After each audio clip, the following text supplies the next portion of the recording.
రెండోది ఏం చెప్పారంటే సంపూర్ణులై ఉండు అని చెప్పారు. మూడవది ఏం చెప్పారంటే ఆదరణ కలిగి ఉండు అని. ఇక నాలుగవది ఏక మనసు గలవారై ఉండండి అని చెప్పారు.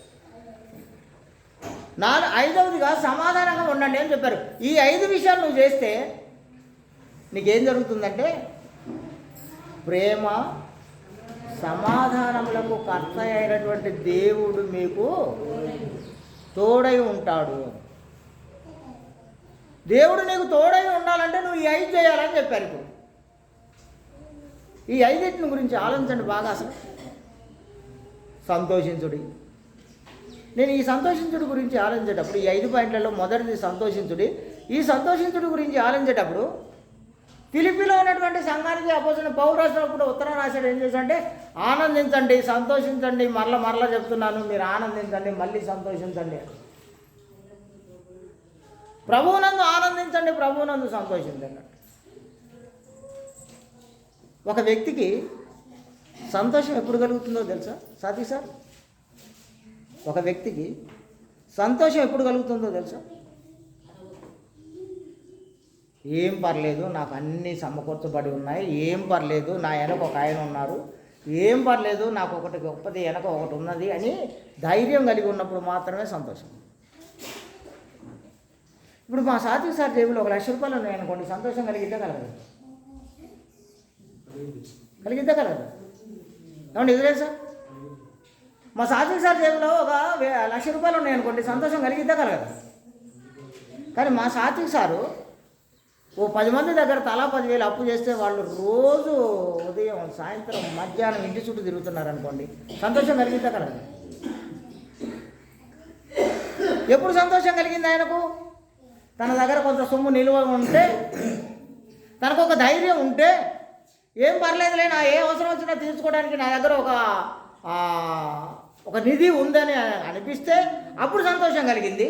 కానీ అదే ఆయనకు అప్పులు ఉంటే మాత్రం రోజు బాధే. నేను నిన్ననే చూసిన ఒకటి, అది వాట్సాప్లో చూసినది, ఏదో యాప్ లోన్స్ అని ఉంటాయట. మంచిగా సెట్ రైట్ యాప్ లోన్స్ అని ఉంటాయట. ఆ యాప్ లోన్ తీసుకున్నాడని ఒకడు వాడికి రోజు ఫోన్లు చేస్తుంటే వాడు సూసైడ్ చేసుకున్నాడు. నేను చూసిన అదే నిన్ననే, అది ఆ వాట్సాప్లో పెడతారు కదా అంతా చూసి. అప్పులున్నవాడు సూసైడ్ చేసుకునేంత పరిస్థితి ఏర్పడుతుంది, అప్పులున్నవాడు అవమానాలు పాలయ్యేంత అవసరం ఏర్పడుతుంది, అప్పులున్నవాడికి నిద్ర పట్టకుండా ఒంటి మీద అసలు కనీసం సంతోషం ఆనందం లేకుండా ఉంటారు. కానీ అదే జేబులో 1 లక్ష రూపాయలు ఉన్నవాడికి సంతోషం ఆనందం. ఇప్పుడు ఏం చెప్పారంటే బైబిల్ గ్రంథంలో మీరు సంతోషించండి అని మీ అందరికీ చెప్పబడింది. ఇప్పుడు సంతోషం ఎలా కలుగుతుంది? నేను ఇంకొక విషయం తీసుకుంటాను. యాకోబు పత్రిక 5వ అధ్యాయం 13వ వచనం చూస్తాను ఒకసారి. యాకోబు పత్రిక 5వ అధ్యాయం 13వ. మీలో ఎవరికైనా శ్రమ సంభవించినా అతడు ప్రార్థన చేయవలెను. మీలో ఎవరికైనా సంతోషము కలిగినా పాటలు పాడాలి, కీర్తనలు పాడాలి. ఇక్కడ 2 విషయాలు చూశాను నేను. ఏంటంటే నీకు శ్రమ సంభవిస్తేనేమో దేవునికి ప్రార్థన చేయమన్నారు. ఒకవేళ నీకు సంతోషం కలిగితే ఏం చేయమన్నారు? నిన్ను పాటలు పాడమన్నారు. అంతేనా ఇజ్రాయెల్ సార్? మనం అవునన్నా వస్తాయి పాటలు, కాదన్నా వస్తాయి. మన ఇంట్లో గుండె నిండా సంతోషం ఆనందం నిండి ఉంటే మనం అవునన్నా మనం అంత సంతోషం మొఖం నిండా కనపడింది, కాదన్నా మన దగ్గర అంత సంతోషమే ఉంటుంది. కూని రాగాలు తీసుకుంటూ తిరుగుతూనే ఉంటారు అంత. కానీ బైబిల్ కాబట్టి ఇది ఇక్కడేం చెప్పారంటే నువ్వు కీర్తనలు పాడాలి నీకు సంతోషం కలిగితే, దేవుని మహిమపరిచే పాటలు పాడాలన్నారు. అన్నారా లేదా? ఎప్పుడు నువ్వు ఎప్పుడు పాడమంది? నువ్వు సంతోషంగా ఉంటే పాటలు పాడాలి. మరి ఇప్పుడు అపోసిన పౌలు గారు, షీల, వీళ్ళిద్దరిని బెత్తాలతో కొట్టి కాళ్ళకి చేతులకు బోండాలు వేసి జైల్లో వేశారండి. ఇప్పుడు జైల్లో ఏం జరుగుతుందో తెలుసా? ఏం చేస్తున్నారు వాళ్ళు జైల్లో? పాటలు, కీర్తనలు, సంగీతాలు, వాళ్ళు అక్కడ లోపల పాటలు పాడుతూ ఉన్నారు. అదే సారు కొరడాలతో కొట్టి చేతులకు కాళ్ళకు బోండాలు వేసి జైల్లో వేస్తే వాళ్ళకి అక్కడ అంత సంతోషం ఏంటి అసలు? తినే బోండాల గురించి మాట్లాడలేదు. బోండాలు అనగా మీ మమ్మీ పనిచేసే పోలీస్ స్టేషన్లో చేతులకి కాళ్ళకి వేసే బేడీలు అంటే కూడా ఇంకా పెద్దవి అని అర్థం. బోండాలు అంటే తినేవి కాదు. ఇప్పుడు అలా జైల్లో వేస్తే, జైల్లో వేసే ముందే ఒళ్ళు పగిలిపోయిన దాకా బెట్టాలతో కొట్టి రక్తం కారుతున్నటువంటి శరీరాలతో తీసుకెళ్ళి లోపల వేస్తే ఏం చేస్తున్నారంటే వాళ్ళు పాటలు పాడతారు. కానీ యాకోబు గారు తన పత్రికలో ఏం రాశారంటే పాటలు ఎవరు పాడతారని రాశాడంటే సంతోషం ఆనందం కలిగినటువంటి వాళ్ళు, ఎవరైతే సంతోషంతో ఉంటారో, ఎవరైతే ఆనందంతో ఉంటారో వాళ్ళు పాటలు పాడతారని రాశాడు ఆయన.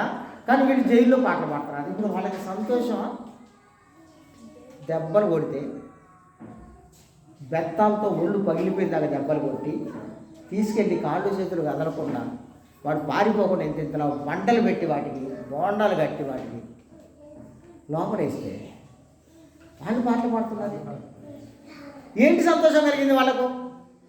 నేను అందుకే అపోస్తలుడైన పౌలు రాసినటువంటి సంగతే కొరింథీలో ఉన్నటువంటి సంఘానికి ఆయన రాసినప్పుడు 2వ పత్రికలో చివరి అధ్యాయం 13వ అధ్యాయంలో రాసినటువంటి సంఘటన 11వ వచనం చూస్తున్నాను. నేను 5 గుణ లక్షణాలు 5 అంశాలను గురించి ఆయన రాసినటువంటి సంఘటనలు చూస్తున్నాను. నేను మొదటిది చూస్తున్నాను, నేను సంతోషించండి అని రాశాను. జైల్లో ఏం సంతోషం కలిగింది జైల్లో వాళ్ళకి? దేవుడు తోడుగా ఉన్నాడని కాదు, దేవుని కోసం శ్రమ అనుభవించడం వల్ల నాకు జీవ కిరీటం దొరికింది, నాకు నీతి కిరీటం దొరికింది, పరలోకం గ్యారెంటీగా దొరికింది అని సంతోషం వచ్చింది ఇప్పుడు వాళ్ళకి. ఎందుకంటే నా నిమిత్తము జనులు మిమ్ములను హింసించి దూషించి అబద్ధంగా మీ మీద చెడ్డ మాటలల్లా పలుకున్నప్పుడు మీరు ధన్యులు పరలోక రాజ్యం మీద. అందుకు సంతోషం వచ్చిందంట. నేను అదే మా సాత్విక్ సార్ దగ్గరికి పోతే మాత్రం ₹1,00,000 ఉన్నప్పుడు హ్యాపీగా బండి వేసుకొని వాళ్ళ నాన్నగారి బండి సరిపోలేదని మళ్ళీ ఇంకోటి బండి నడుపుకొని, అది కాకుండా వాళ్ళ సుధాకర్ సార్ వాళ్ళ ట్రాక్టర్ వేసుకొని వాళ్ళు ఇష్టం వచ్చినట్టుగా సంతోషించి ఆనందించినటువంటి సాత్విక్ సారు ₹1,00,000 అప్పు కాగానే మాత్రం కింద మీద అయిపోయి సూసైడ్ చేసుకునేంత పరిస్థితిలో నెట్ అయిపోయాడు. కానీ ఇక్కడ జైల్లో అంతకంటే పెద్ద హింసని అనుభవిస్తూ చీకటి కొట్లో బంధింపబడి ఉండి వాళ్ళు ఏం చేస్తున్నారంటే పాటలు. వాళ్ళు అలా సంతోషంగా ఉండడం వల్ల ఏం జరిగిందో తెలుసా ఇజ్రాయెల్ సార్? వాళ్ళంత సంతోషంగా లోపల జైల్లో ఉండడం వల్ల ఏం జరిగిందంటే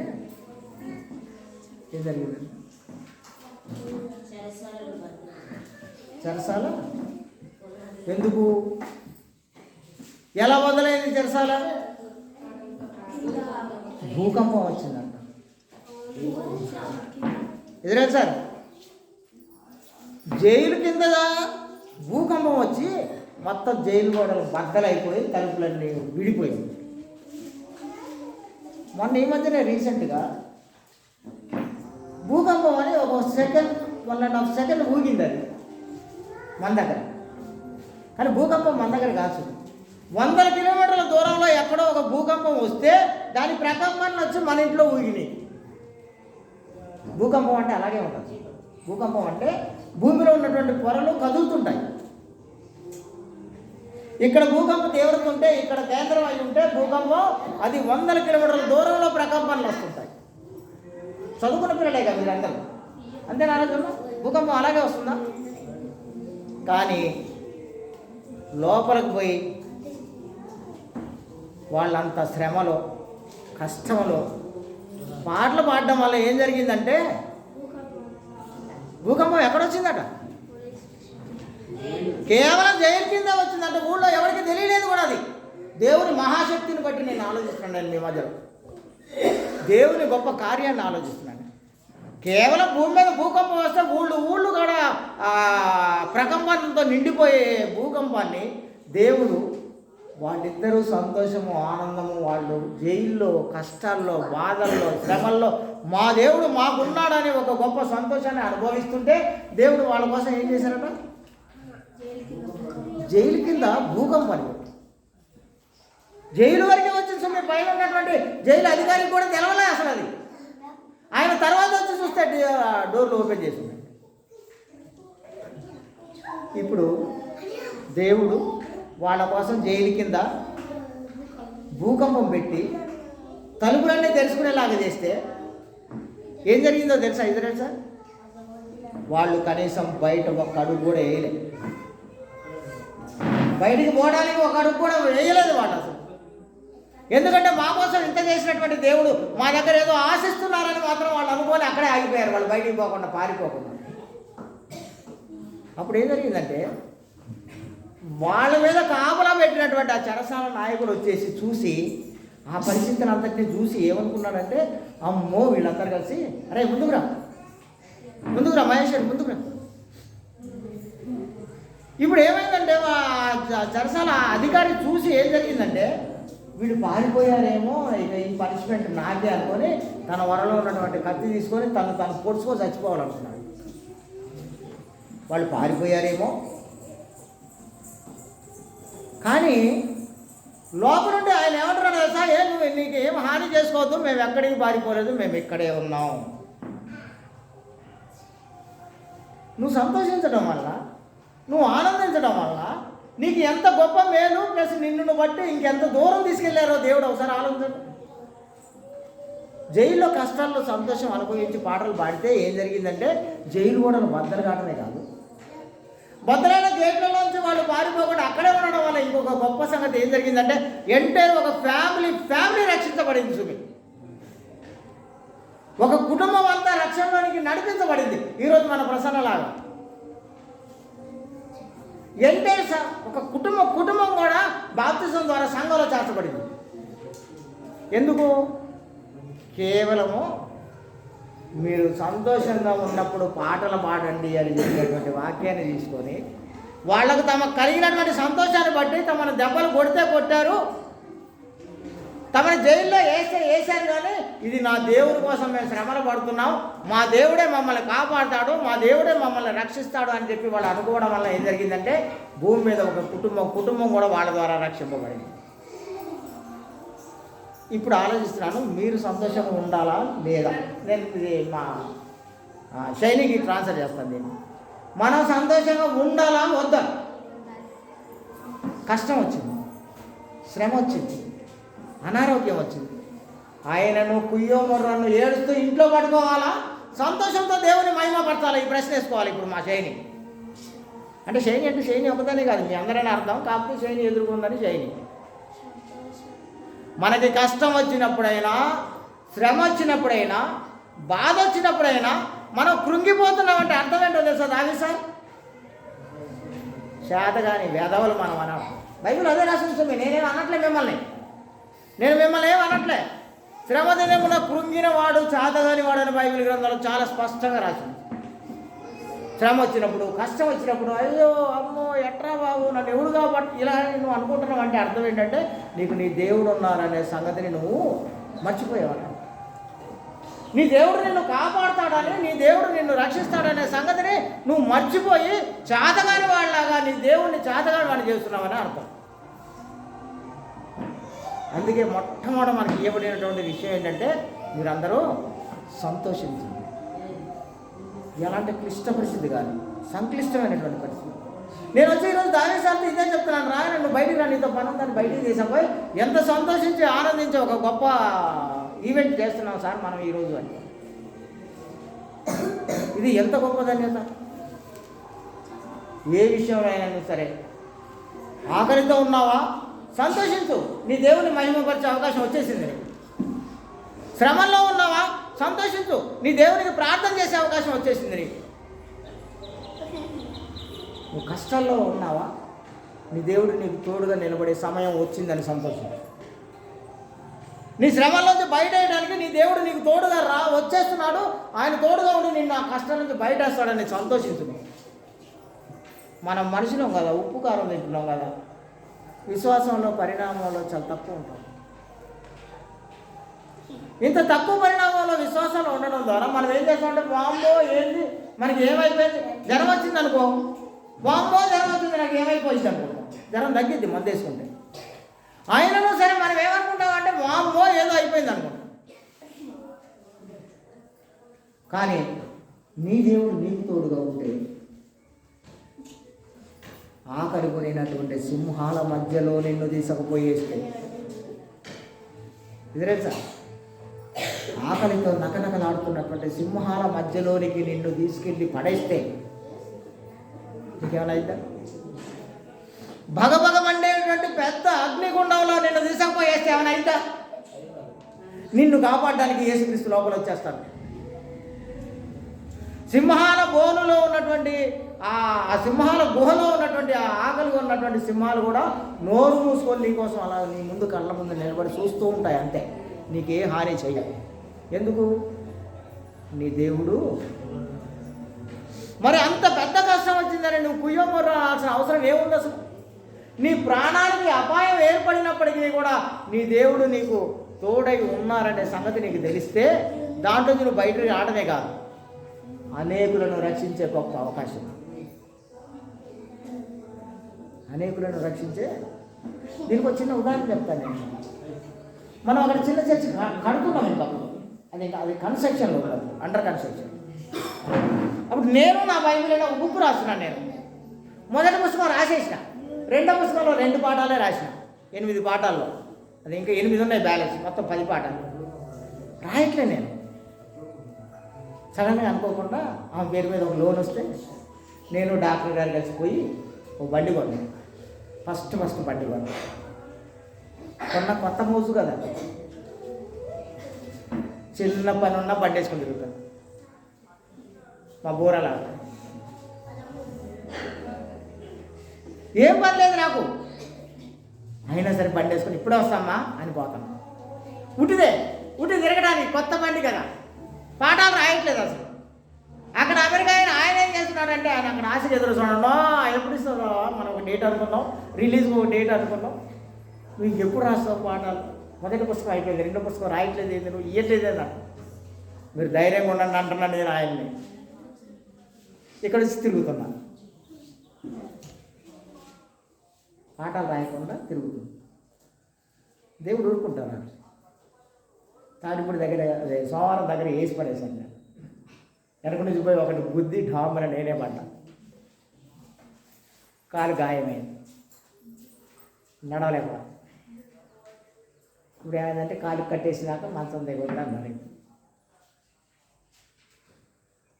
మంచం మీద ఉంటే 3 రోజుల్లో మిగతా 8 పాఠాలు రాసేసి, 3 రోజుల్లో మిగతా 8 పాఠాలు రాసినాక 22,000 పుస్తకాలు ప్రింట్ చేస్తే వాళ్ళు ప్రతి ఒక్కడింట్లో ఈ రోజుకి ఎక్కడో చోట నుంచి అయినా నాకు ఒక కాల్ వస్తుంటుంది, నేను నా బైబిల్ బుక్ చదివాను సార్, బాగా రాశారు సార్ మీరు అని. ఇప్పటికీ ఈ రోజు వరకు. అది 2014లో రాశాను నేను, ఇది 2025, 11 సంవత్సరాల తర్వాత కూడా దాని మీద ఫోన్లు వచ్చేస్తుంటాయి. అనేకులు ఆ నాలెడ్జ్ అందుకొని అమెరికాలోనే కాకుండా ఆస్ట్రేలియాలో, లండన్లో, న్యూజిలాండ్లో, ఈ 4 దేశాల్లో వాళ్ళు పాఠాలు పిల్లలకు చెప్పుకున్నారు, వాళ్ళు ఇంగ్లీష్లో.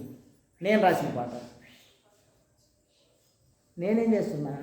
కాలు ఇరిగి కుయ్యో మొర్ర అంటున్నాను. మరి దేవుడు నాకు కాలు ఇరగి కొట్టకపోతే పాఠాలు రాయకుండా తిరిగేవాడిని కదా నేను, అవునా కదా? ఇదే సార్, దేవుడు నాకు కాలు ఇరగి కొట్టకపోతే నేను రోడ్ల మీద తిరుగుతాను, నాకేం అవసరం లేదు. బండి కొత్త బండి కాబట్టి కొంచెం మస్తు పోతుంది బండి, మరి కొత్తది కదా, బండి వేసుకొని తిరుగుతున్నా. పెట్రోల్ కొట్టుకుంటున్నా, బండి వేసుకొని తిరుగుతున్నా. డబ్బులు ఉన్నాయిగా, పెట్రోల్ కొట్టుకోవటం, బండి వేసుకొని తిరగటం. ఏం పని ఉండేది కాదు, ఏం పని ఉండేది కాదు, పుట్టిగా తిరుగుతున్నా. మీ అందరికీ ఇదే విషయం చెప్తున్నాను నేను. దేవుడు నీకు ఒక కష్టాన్ని ఇచ్చాడంటే నువ్వు సంతోషించాలి. నీ ద్వారా దేవుడు ఏదో ఎదురు చూస్తున్నాడని అర్థం దాంట్లో. దేవుడు నీకు ఒక కష్టాన్ని ఇచ్చాడంటే, దేవుడు నీకు ఒక అనారోగ్యం ఇచ్చాడంటే, దేవుడు నీకు ఒక శ్రమ పెట్టాడంటే అర్థం ఏంటంటే నీ దగ్గర నుంచి అనేకులకు కలిగే ఒక గొప్ప సంతోషకరమైనటువంటి శుభవర్తమానాన్ని నీ ద్వారా దేవుడు తీసుకురావాలని ఆయన ఆలోచిస్తున్నాడని అర్థం. నేను ఉండి మా సునీత దగ్గర పోయి మొన్న అన్నాను, నువ్వెంత, నీ వయసు ఎంత, నీ అనారోగ్యం ఏంటి, నువ్వేంటి, దాని అర్థం ఏంటో తెలుసా? నీకు అనారోగ్యం వచ్చిందని నువ్వు కుయ్యోముర్ర అంటే కుదరదు సుమి. నీ ద్వారా దేవుడు ఏమి ఎతుకుతున్నారో నీ దగ్గర అది కనిపెట్టాలి. ఫస్ట్ మనం చేయాల్సిన పని ఏంటంటే, నాకు ఈ అనారోగ్యం ఈ వయసులోనే వచ్చిందంటే దేవుని చిత్తం ఏమై ఉన్నది నా విషయంలో ఆలోచించు. అద్భుతమైనటువంటి సంఘటనలు జరుగుతాయి మీ కుటుంబం ద్వారా. దేవుడు అద్భుతాలు చేస్తారు. ముందు మనం ఏం ఆలోచించాలంటే, ప్రతి విషయంలో సంతోషించడం నేర్చుకోవాలి. కష్టంలో, శ్రమల్లో, బాధల్లో కూడా అలా ఉండడానికి నేర్చుకోవాలి మనం. నేను చూస్తున్నాను, రెండో విషయం చూస్తున్నాను. రెండో విషయం ఏంటంటే సంపూర్ణులై ఉండు. సంపూర్ణులై ఉండుట అనగా సంపూర్ణులై ఉండడం అంటే ఏంట్రా? నేను పరీక్ష రాశాను, 70 మార్కులు వచ్చి ఫస్ట్ వచ్చాను అనుకోండి, నేను సంపూర్ణంగా ఉన్నట్టేనా? 30 లోపంతో ఉన్నాను, అంతేనా? మరి నేను సంపూర్ణమై ఉండాలంటే ఏం చేయాలి? అప్పుడు నేను 100కి 100 మార్కులు సంపాదించాలి. ఆ 100 మార్కులు ఒకరోజే రావని నాకు కూడా తెలుసు. 70 వచ్చినటువంటి నాకు 100 రావు, నాకు కూడా తెలుసు అండి. కానీ నేనేం చేయాలి ఇప్పుడు? ఈరోజు 70 వస్తే ఈ వచ్చే సంవత్సరం వచ్చేసరికి 80 చేయాలండి. ఆ పై సంవత్సరం వచ్చేసరికి దానికి 90 చేయాలి. ఆ పై సంవత్సరం వచ్చేసరికి 100 అయిపోతాయి. ఇలా సంపూర్ణతలోనికి సాగి. ఇప్పుడు అపోస్తలుడైన పౌలు జీవితంలో జరిగినట్టు ఇంకో సంఘటన చెప్తాను. అపోస్తలుడైన పౌలు గారి జీవితంలో జరిగిన ఇంకొక సంఘటన చెప్తాను నేను. అబ్బా జిమ్ అని నేను ఇప్పుడు ఏం కోరలేను, కానీ లేకపోతే జిమ్ అనేది బంద్ చేయి, ఆ సంగతి ఏం చూద్దాం అనేవాడిని. సంపూర్ణతలోనికి సాగిపోవడం అంటే ఏంటంటే అపోస్తలుడైన పౌలు జీవితంలో జరిగిన ఒక సంఘటన చెప్తాను నేను. ఆయన మొట్టమొదటి సర్వీస్లోకి రాగానే ఆయనకు కలిగిన ప్రత్యక్షతలు బహు విశేషంగా ఉన్నందువల్ల ఆయన అత్యధికంగా హెచ్చిపోకుండా ఉండడం కోసం సాతాను దూతగా ఆయన శరీరంలో ముళ్ళు పెట్టాడు. అంటే సాతాను దూతగా ముళ్ళు ఉందంటే అర్థం ఏంటి? ఆయన సంపూర్ణుడైనా అసంపూర్ణుడని ఆలోచించండి. మీరు ఆలోచించాలని కోరుకుంటున్నాను నేను. ఆయనలో ఒక లోపం పెట్టారు దేవుడు అంటే, ఆయనలో ఒక లోపం ఉంది, ఆ లోపం తీసేయమని ముమ్మారు ప్రార్థన చేస్తుంటే కూడా ఆయన ఏమంటున్నారట? నా కృప నీకు చాలు అంటున్నారు. తీయట్లేదట. అది తీయకుండానే నా కృప నీకు చాలు అంటున్నారు. కానీ అదే లోపంతో ఆయన పని ప్రారంభించినాక, పనంతా ముగించి ముసల్తనం వచ్చేసిన తర్వాత ఆయన ఏమన్నారో తెలుసా? రావి సార్ ఏమన్నారు? మంచి పోరాటం పోరాడాడు. ముళ్ళు పెట్టుకొని, లోపం పెట్టుకొని, దాన్ని అధిగమిస్తూనే, దాన్ని భరిస్తూనే, సహిస్తూనే నా పని విషయంలో ఎక్కడ రాజీ పడకుండా ముందుకు వెళ్ళిపోయాను.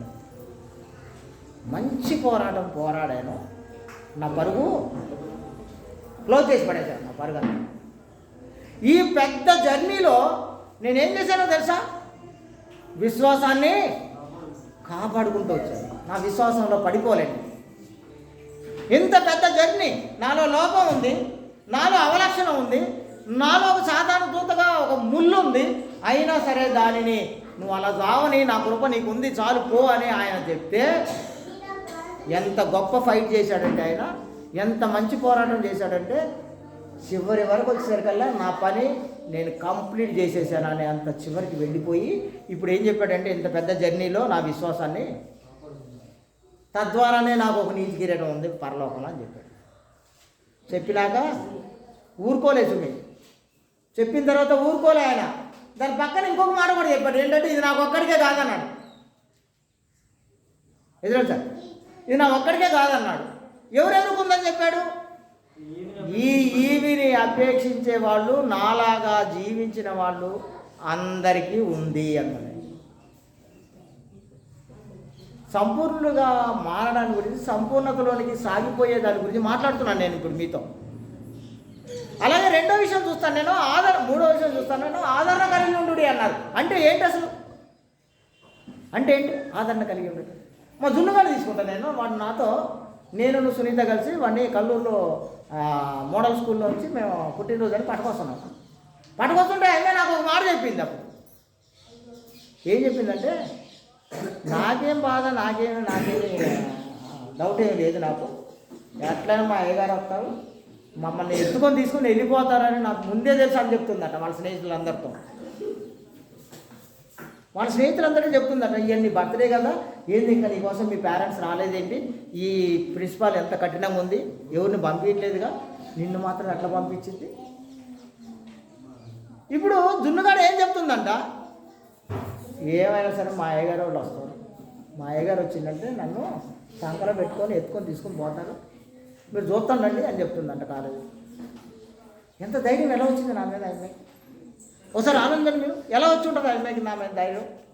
చిన్నప్పటి నుంచి భుజాల మీద మోసాం కనుక, వాళ్ళ శివుడి ముక్కులు తుడిచినాం కనుక మేము చిన్నప్పటి నుంచి వాళ్ళు మాతో కలిసి తిరిగారు కనుక మ్యాగీ జున్నుగాడు ఆ బన్ను వీళ్ళు ముగ్గురు ఒక కూట్లో తిరుగుతుండేవాళ్ళు కనుక వాళ్ళు అందరినీ చిన్నప్పటి నుంచి నేను సవరించి నేను తీసుకొచ్చాను కనుక నా ప్రతి యాటిట్యూడ్ వాళ్ళు చూశారు కనుక నేను చేసిన ప్రతి కార్యాలను వాళ్ళు చూస్తున్నారు కనుక వాళ్ళ కోసం మేము ఏం శ్రమ పడుతున్నామో ఏం కష్టపడుతున్నామో వాళ్ళందరికీ తెలుసు కాబట్టి ఇప్పుడు ఆమెకి ధైర్యం వచ్చేసింది. ఏంటంటే మాయగారం చేస్తాను తీసుకుపోతారు నన్ను.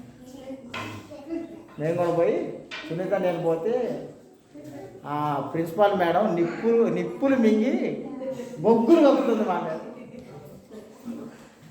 నేను అసలు కదలట్లేదు మేదంటే నేను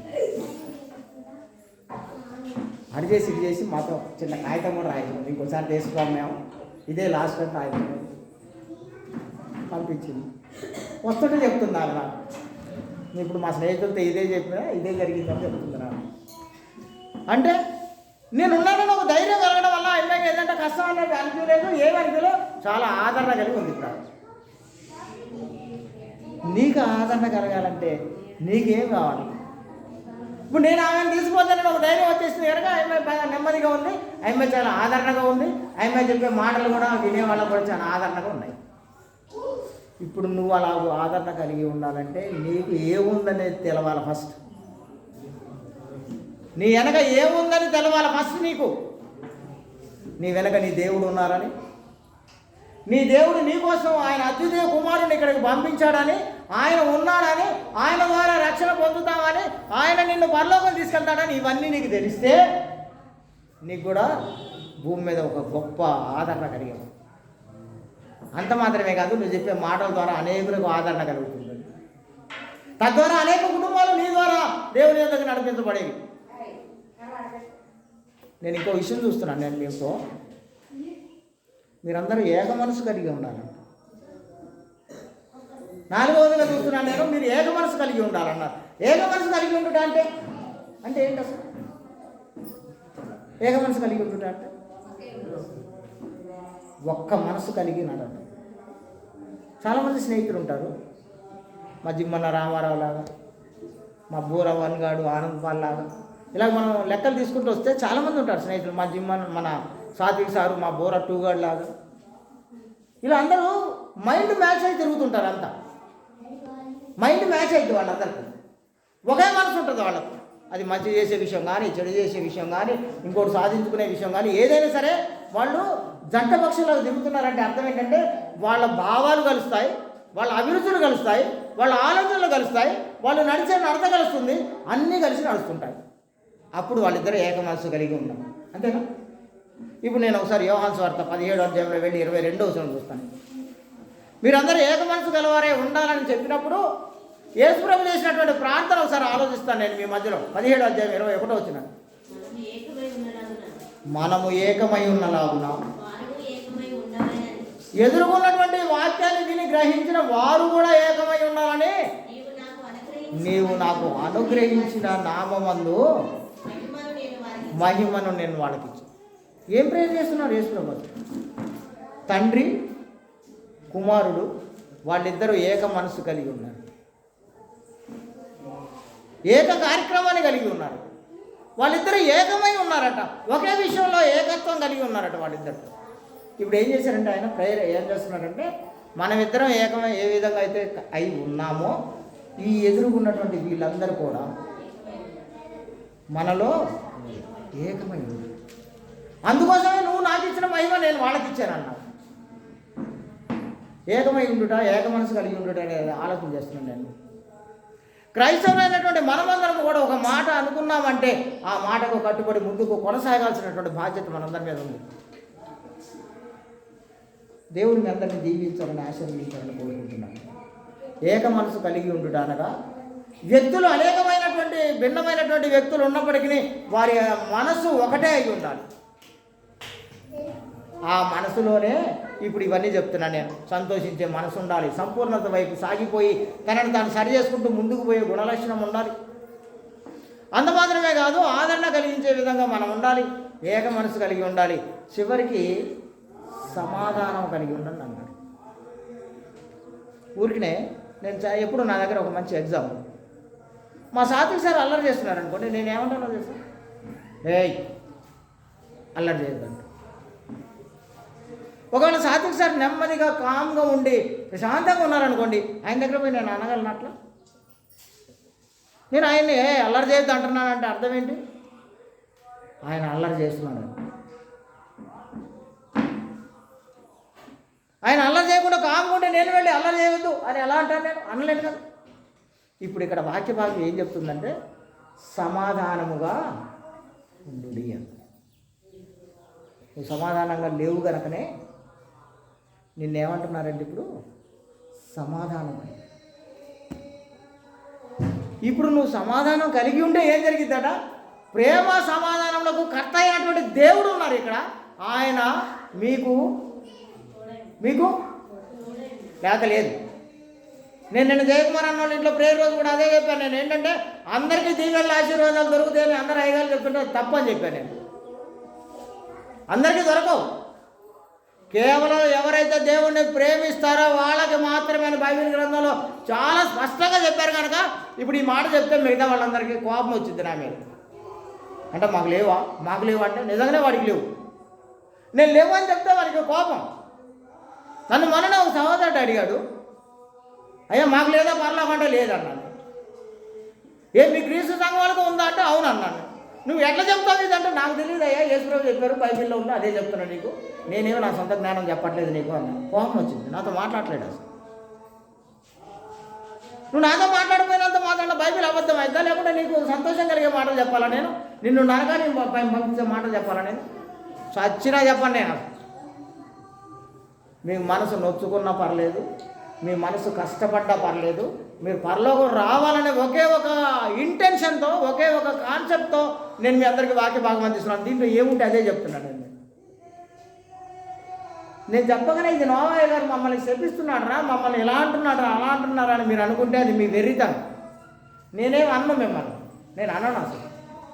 చదివి దీంట్లో ఉందని తీసి చెప్తాను మీకు. తీసుకుంటారో తీసుకోరో అది మీ ఇష్టం. చెప్పాల్సిన బాధ్యత నాది ఉంది కాబట్టి, తీసుకోవాల్సినటువంటి బాధ్యత మీ మీద ఉంది కాబట్టి మీరు తీసుకోవాల్సింది.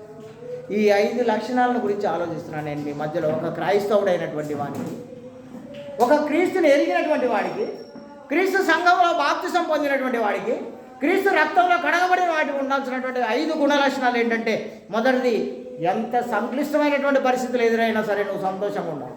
సుధాకర్ సార్, ఎంత సంక్లిష్టమైన సంగతులు ఎదురైనా సరే నువ్వు సంతోషంగా ఆనందంగా.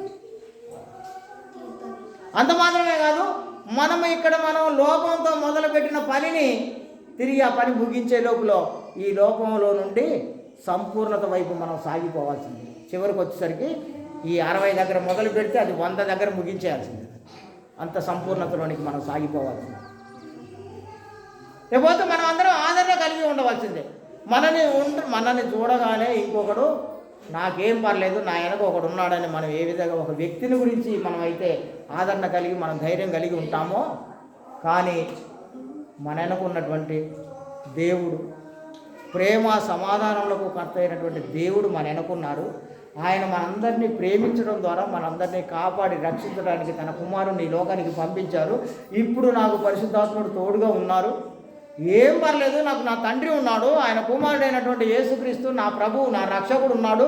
ఈరోజు మమ్మల్ని అందరినీ రక్షణలో కంటిన్యూగా నడుపుతున్నటువంటి పరిశుద్ధాత్ముడు ఉన్నాడు. నాకు ఏ చీకు లేదు, నాకు ఏ చింత లేదనే ఒక ఆదరణతో మీరందరూ ఏక మనసు కలిగి నేను అదే చెప్తుంటారు. ఎప్పుడైనా సరే ఒక 2 ఎడ్లను తీసుకొని నేను ఒక అరకకు కడితే, అంటే ఇప్పుడు సుధాకర్ లాంటి వాళ్ళకి దేవుడు ట్రాక్టర్ ఇచ్చారులే కానీ ఎద్దులతో పని లేకుండా, అంతకుముందు వాళ్ళ నాన్నగారికి మాత్రం ఎద్దులే. టెక్నాలజీ పెరగడం వల్ల ఆయనకు ట్రాక్టర్ వచ్చింది కానీ వాళ్ళ నాన్నగారికి ఎద్దులే.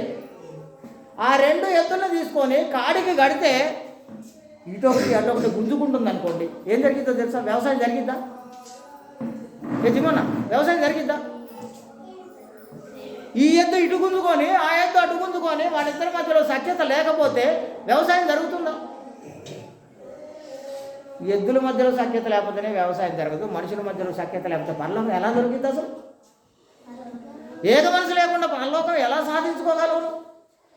ఒకవేళ ఇవన్నీ ఎవడైనా చెప్పి ఏం పర్లేదులే మీరు తన్నుకునేది మీరు తన్నుకోండి, ఏం పర్లేదులే దేవుడు కరుణామయుడు దయామయుడు నిన్ను పర్లోకం ఏం పర్లేదు తన్నుకునేది తన్నుకోండి, మీరు చేసే పనులని మీరు చేస్తూనే ఉండండి, ఏం పర్లేదు మీకు పరలోకం వస్తుందంటే వాడు మిమ్మల్ని మభ్యలో పెడుతున్నాడని భ్రమలోకి నెట్టేస్తున్నాడు అని అర్థం. మీ పరలోకాన్ని మీ ముందు నుంచి అడ్డుకుంటున్నాడు అని అర్థం. నిన్ను పరలోకం పోనీయకుండా నీ ముందు తలుపు వేసేస్తున్నాడు అన్నాడు. ఇదే శాస్త్రుల పర్సన్ గురించి చెప్పినప్పుడు ఏమన్నారంటే వాళ్ళు లోపలికి పోరు, పోయేవాడిని కూడా పోనీయకుండా అడ్డుకుంటారట మధ్యలో. ఎందుకంటే వాళ్ళకి ఇవన్నీ నేర్పకుండా వాళ్ళందరినీ అలాగే భ్రమలో ఉంచి వాళ్ళందరూ నరకానికి పోయేలాగా చేస్తారట వీళ్ళు. ఎందుకంటే మంచి చెప్తే ఎక్కడ తిరుగుబాటు చేస్తారో పిల్లలందరూ మా మీద అని వాళ్ళకు మంచి నేర్పరు. అదేవిధంగా సమాధానంగా ఉండండి అన్నాడు. ఎలా ఉండాలి సమాధానంగా అంటే ఎంత కష్టమైన రాని, ఎంత శ్రమైనా రాని, ఎంత ఇబ్బంది అయినా రాని సమాధానానికి కర్త అయినటువంటి దేవుడు నాకు తోడున్నారు కనుక నాకేం లేదు. ఒకసారి ఆ ధన్యతలు చదవండి మీరు. ఒకసారి మత్తయి సువార్తలో 5వ అధ్యాయంలో యేసు చెప్పిన ధన్యులు, సమాధానపరచు వారు ధన్యులు వారు. నేను సమాధానపరచు వారి గురించి ఆలోచిస్తున్నాను. సమాధానపరచు వారు ధన్యులు. ఇప్పుడు నువ్వు దేవుని కుమారుడు కుమార్తె అవునా కాదా తేల్చేయాలి ఇప్పుడు మీరు, అంతే. నేనేం చెప్పట్లే ఇజ్రాయేల్ సార్, ఇవన్నీ నేను రాసుకొని వచ్చి ఏదో నా బైబిల్ నేను రాసుకొని వచ్చి మీకు చెప్పట్లే. బైబిల్ గ్రంథంలో దేవుడు రాయించి ఇచ్చినటువంటి సంగతులు మాత్రమే మీకు చెప్తున్నాను. నేను తీసుకుంటారో తీసుకోరో మీ ఇష్టమే. నువ్వు దేవుని కుమారుడు కుమార్తె అనిపించుకుంటావో లేకుంటే నా తన్నులాట నాదే, నా బుద్ధులాట నాదే, నేను ఇలాగే చేస్తా అనుకుంటానో మీ ఇష్టం, మీకు వదిలేస్తాను. నేను మిమ్మల్ని డైరెక్ట్ చేయడానికి నేనెవరు ఏముందో చెప్తా. కానీ ఒకటి మాత్రం నిజం ఉంటుంది ప్రియాంక, ఒకటి మాత్రం నిజం, నేను మాత్రం అలాగే సమాధానంతో ఉంటాను. మీకు చెప్తున్నాను కనుక నేను ఉంటాను. ఇప్పుడు మా బోరాగాడు ఉన్నాడు అనుకోండి, అయ్యగారు బండి కావాలి అయ్యగారు అంటే నేను అది పడుకున్నాను లేచిపోయి వాడికి బండి ఇప్పిస్తాను. వాడు అందుకే ఇలా స్వీట్లు తెచ్చింది మీ అందరికీ పంచిపెట్టాలని. స్వీట్లు అయినా తెచ్చి వాళ్ళ తమ్ముడు సీక్రెట్లు పెడుతుంది లోపల, మీ అందరికి వెళ్ళకుండా ఉండాలని. అందుకే సీక్రెట్ చెప్తున్నాను నేను. వాడికి ఎలాంటి బండి ఇప్పించినంటే వాడికి తెలవాలని చెప్తున్నాను నేను. కనీసం డాక్యుమెంట్ల మీద సంతకాలు కూడా పెట్టకుండానే బండి ఇంటికి ఇచ్చి పంపించిన వాడికి. ఇలా ఉంటుందా జిమ్మని ఎక్కడైనా? ఎవడైనా బండి కొనుక్కున్నాక డాక్యుమెంట్ల మీద సంతకాలు పెట్టి అదంతా ఓకే చేసుకొని ఫోటోలు తీసుకొని అన్నీ తీసుకున్నాక ఎవడైనా బండి ఇస్తారు షోరూమ్ కూడా, అంతేనా ఇజ్రాయేల్ సార్? అంతేనా? ఏమి లేకుండా బండి ఇచ్చి పంపించేసిన వాడు. తెల్లారి పొద్దున్నే వచ్చి సంతకాలు పెట్టుకున్నారు వాళ్ళు. సరే అవునా కాదు? మరి అదే బోరేగాడు నువ్వు దొంగ అయ్యారు అన్నాడు అన్నాడు. అడుగు వాడు ఎదురుకు లేడా? నేను వాడిని ఎంత ప్రేమిస్తే వాడి కోసం నేను అది చేయగలిగిన చెప్పాలా మన జనాలందరికీ తెలియాలి. ఇప్పుడు మా బోరగాడు ఫీల్ అవుతున్నాడు, నేనైతే అనుకోను. నేను నా ప్రేమ వాడికి అర్థమైపోయింది కనుక నేను వాడిని ప్రేమించిన కనుక వాడు ఆ ప్రేమ వాడు దాని ఫలాన్ని అనుభవించాడు కనుక ఇప్పుడు నా గురించి వాడు తప్పుగా అనుకుంటాడని నేను అనుకోను. ఒకవేళ వాడు తప్పుగా అనుకుంటాడు అనుకుంటే నేను చెప్పకుండా ఉండేవాడిని. నేను సమాధానంగా ఉండడానికి ట్రై చేస్తున్నాను. అందుకే మీకు చెప్తున్నా, మీరు సమాధానంగా ఉండండి. శత్రువుని కూడా ప్రేమించవచ్చు మనం. శత్రువునైనా ప్రేమించు, తోటోని ప్రేమించలేమా? తోటి వాడిని, ఇంటి పక్కన ఉన్నవాడిని, మన రక్త సంబంధికుని కూడా మనం ప్రేమించలేమా? శత్రువుని ప్రేమించగలిగినటువంటి గుణలక్షణాలు మనకు ఈ 5 నువ్వు కలిగి ఉంటే ఏంటి? మొదటి సంతోషించితే, రెండవది సంపూర్ణులై ఉంటే, మూడవదిగా ఆదరణ కలిగి ఉంటే, నాలుగవదిగా ఏక మనసు కలిగి ఉంటే, ఐదవదిగా సమాధానం కలిగి ఉంటే ఏం జరిగిందో తెలుసా? ప్రేమ సమాధానములకు కర్త అయినటువంటి దేవుడు నీకు లేక ఉండడు. లేకుండా ఉండడు అసలు. నేనే మీకు అబద్ధాలు ఆడట్లేదు, మిమ్మల్ని ఏదో మధ్యలోకి భ్రమలోకి నెట్టేయట్లేదు. నేను మీకు దేవుడు ఎప్పుడు తోడు ఉంటారంటే ఈ 5 గుణ లక్షణాలు మీరు కలిగి ఉంటేనే. ఇంకొక చిన్న పాయింట్ చెప్పి ముగించేస్తాను. ఇది దానికి సందర్భం అనుబంధం లేకపోయినప్పటికీ దాంట్లో మనం రీడింగ్లో ఉంది కాబట్టి చెప్తాను మీకు. కిందికి వచ్చేసినాక పవిత్రమైన ముద్దు పెట్టుకొని ఒకరికొకరు ఎవరికి చెప్పాలట్రా శారమ్మ? వందనాలు ఎవరెవరికి చెప్పాలట? ఒక మనిషి ఇంకో మనిషి చెప్పాలి. బైబిల్ అదే రాస్తుంది. వందనాలు చెప్పేటప్పుడు ఎవరికి చెప్పాలట? దున్నుగాడు మన శైలికి చెప్పాలి, శైలి కరుణకు చెప్పాలి. ఇలా మనుషుల మధ్యలో జరగాల్సినటువంటి దాని గురించి ఏం చెప్పారంటే మీరు ఒకరికొకళ్ళు వందనాలు చెప్పండి. ఒక పెద్ద అయ్యగారు బయలుదేరి దేవా నీకు వందనాలు దేవా, ఏసయ్యా నీకు వందనాలు ఏసయ్యా అని వాళ్ళకి చెప్తున్నారు. మీరు పోయి ఇక్కడ బైబిల్లో ఏం చెప్పారు? మీరు వరకు చెప్పుకోండి, మనుషులకు సంబంధించింది, శరీరంలో జీవిస్తున్నటువంటి మనుషులకు సంబంధించింది ఇదని బైబిల్లో రాస్తే మరి ఏం చేస్తున్నారు? దేవునికి వందనాలు చెప్తున్నారు. అంటే దేవుని కూడా సాధారణమైన మనిషిని చేసి పడేశారు. బైబిల్లో చెప్పారు కానీ వందనాలు చెప్పమన్నారని దేవుడికి వందనాలు చెప్తున్నారు వీళ్ళు. నీ స్థాయి ఎంత, నువ్వెంత, నీ బతికెంత, నువ్వు దేవుడికి వందనాలు చెప్పే స్థాయి ఉందా నీకు? అంటే నువ్వు దేవుణ్ణి నీతో పాటు సమానంగా చేసుకుంటున్నావు. దేవునికి ఏం గొప్ప ఘనతను ఇవ్వట్లేదు ఇక నువ్వు. కానీ దేవునికి నువ్వు ఏం చేయాలని చెప్పారు? కేవలం యేసుక్రీస్తు నామంలో కృతజ్ఞతాస్తుతులే చెల్లించాలి దేవుడికి. థ్యాంక్స్ చెప్పాలా? అయ్యా నువ్వు నాకు ఇది చేసినందుకు నీకు కృతజ్ఞతలు చెప్పాలి, అయ్యా నువ్వు నాకు ఇది చేసినందుకు నీకు థ్యాంక్స్ అని చెప్పాలి. అది మానేసి కృతజ్ఞతలు చెప్పడం మానేసి యేసు ప్రభు కూడా వందనాలు, తండ్రి దేవుడు కూడా ఆ అయ్యగారికి ఏం తెలియదా బైబిల్ అంటే? నాకు కూడా తెలియదు. బైబిల్ అయ్యగారికి బైబిల్ తెలుసో లేదో నాకు తెలియదు. ఆయన అంత పెద్ద అయ్యగారు, ఆయనకు అంత కారు ఉంది, ఆయనకు మేడ ఉంది, 500 మంది సంఘం ఉంది, ఆయనకి తెలియనంత నీకే తెలిసిందా కొత్తగా బైబిల్లో అంటే? ఏదో నాకు మాత్రం ఇదే కనపడింది. మరి ఆయనకి ఎందుకు కనపడలేదో నాకు తెలియదు. ఆయనకి ఎందుకు కనపడలేదో నాకు తెలియదు అసలు. ఇంకో విషయం ఏంటంటే మీకు ఇంకొక విషయం చెప్తాను. ఇవన్నీ వాక్యానికి అనుబంధమే అంతే, అది కూడా అక్కడ ఉంది కాబట్టి చెప్తాను. మా నాన్నగారు వాళ్ళ అమ్మ నాన్నని ఏమని పిలిచేవాడంటే అయ్యా అవ్వవు అని పిలిచేవాడు. మా నాన్నగారు వాళ్ళ అమ్మ నాన్న అయ్యా అని, వాళ్ళ నాన్నగారిని అయ్యా అని, వాళ్ళ అమ్మని అవ్వ అని పిలిచేవాడు. ఆ తర్వాత మా నాన్నగారికి మేము పుట్టినాం. మేము మా నాన్నగారిని ఏమన్నారంటే నాన్నగారు అమ్మ అని పిలిచాం. ఆ తర్వాత నాకు కొడుకు కూతురు పుట్టారు. వాళ్ళు నన్ను ఏమంటున్నారంటే డాడీ మమ్మీ. నాకు ఎంత సంతోషం అంటే మా అయ్య నన్ను ఓటోడు కాదు, వీళ్ళు నా కొడుకు నన్ను ఇంగ్లీష్ మీడియంలో పిలుస్తుండని నేను కూడా హ్యాపీగా మమ్మీ డాడీ చాలా బాగుందిరా, అద్భుతంగా ఉంది అంటున్నా.